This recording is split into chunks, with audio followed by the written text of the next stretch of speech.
आचार्य जी, शिक्षकगण एवं मेरे प्रिय सहपाठियों, आज मैं आपके समक्ष पर कुछ विचार प्रस्तुत करने जा रही हूँ जिसका शीर्षक है राष्ट्रीय एकता दिवस। आज लौह पुरुष राष्ट्रीय एकीकरण में शिल्पकार भारत रत्न सरदार वल्लभ भाई पटेल की जयंती है। सरदार वल्लभ भाई पटेल का जन्म 31 अक्टूबर 1875 को गुजरात के नडियाद में हुआ। साथियों, जब भारत आजाद हुआ तब हमारा मुल्क 550 से भी ज्यादा छोटा बड़ा देश रियासतों में बटा हुआ था। इन्हें हिंदुस्तान में मिलाना बेहद जरूरी था, जो कि एक चुनौतीपूर्ण कार्य था। कई रियासतों भारत में ना मिलकर खुद को अलग स्वतंत्र रखना चाहती थी। 31 अक्टूबर को भारत की एकता में सूत्रधार कहे जाने वाले लौह पुरुष सरदार पटेल की जयंती है। महान स्वतंत्रता सेनानी वल्लभ भाई पटेल देश के पहले उप प्रधानमंत्री और पहले गृह मंत्री रहे। वजह यह है कि वे भारतीय एकता के प्रतीक बन गए। उनका जन्मदिन देश भर में राष्ट्रीय एकता दिवस के तौर पर मनाया जाता है। सरदार वल्लभ भाई पटेल की जयंती विभिन्न स्कूलों में कॉलेजों में निबंध व भाषण प्रतियोगिताओं का आयोजन होता है। इसमें उनके शानदार व्यक्तित्व पर प्रकाश डाला जाता है। सरदार वल्लभ भाई पटेल की जयंती पर आज भी भाषण या निबंध प्रतियोगिता में हिस्सा ले सकते हैं। सरदार वल्लभ भाई पटेल बेहतरीन नेतृत्व और प्रशासनिक क्षमताओं के लिए वह जाने जाते थे। पूरे राष्ट्र को एकता के सूत्र में पुराने वाले सरदार पटेल को भारत का बिस्मार्क भी कहा जाता है। स्वतंत्रता प्राप्ति के बाद देश रियासतों का एकीकरण कर अखंड भारत के निर्माण में उनके योगदान को भुलाया नहीं जा सकता है।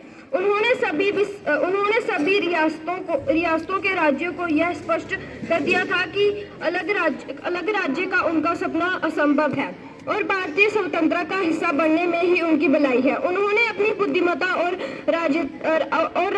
राजनीतिक दूरदर्शिता से छोटी रियासतों को संगठित किया। भारत में भौगोलिक एकीकरण में सबसे महत्वपूर्ण भूमिका होने के चलते उनकी जयंती को देश में राष्ट्रीय एकता दिवस के तौर पर मनाया जाता है। पहली बार राष्ट्रीय एकता दिवस 2014 में मनाया गया था। सरदार वल्लभ भाई पटेल का जन्म एक किसान परिवार में हुआ था। वह अपने पिता शेबरभाई पटेल और माता लाईबाई की चौथी संतान थे।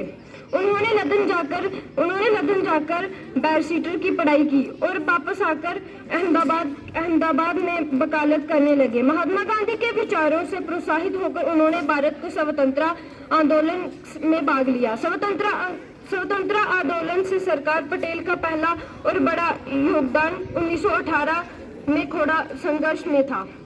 उन्होंने 1928 में हुए बारडोली सत्याग्रह में किसान आंदोलन का सफल नेतृत्व भी किया। बारडोली सत्याग्रह आंदोलन को सफल होने के बाद वहां की महिलाओं ने वल्लभ भाई पटेल को सरदार की उपाधि प्रदान की थी। सरदार पटेल स्पष्ट वक्ता थे। यदि वे कभी गांधी जी व जवाहरलाल नेहरू से असहमत होते थे, वह उसे भी साफ कर देते थे। 1945 में भारत छोड़े आंदोलन के दौरान उन्हें 3 साल के बाद कैदी हुई। महात्मा गांधी ने सरकार पटेल को लौह पुरुष की उपाधि दी थी। यह सरदार पटेल का भी वजन था।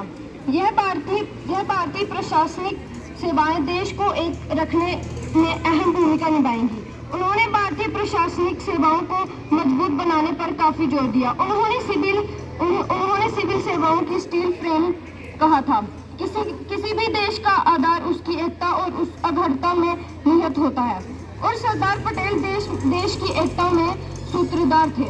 सरदार पटेल जी का निधन 15 दिसंबर 1950 को मुंबई में हुआ था। सन 1991 से सरदार पटेल को मरणोपरांत भारत रत्न से सम्मानित किया गया था। सरदार पटेल की जयंती पर जगह जगह रन फॉर यूनिटी का आयोजन होता है। कुछ कार्यक्रमों में उनके महान व्यक्ति उनके सतत विचारों से आजादी, राष्ट्रीय निर्माण व एकीकरण में उनके योगदान से जनता और रूबरू कराया जाता है। दोस्तों, आज सरकार पटेल की जयंती पर हमें उनके विचारों में उतारने का संकल्प लेना चाहिए। उन्हें अनुशासित जीवन से सीख लेना चाहिए। इसी के साथ मैं अपना भाषण खत्म करना चाहती हूँ। धन्यवाद। आपका दिन शुभ हो।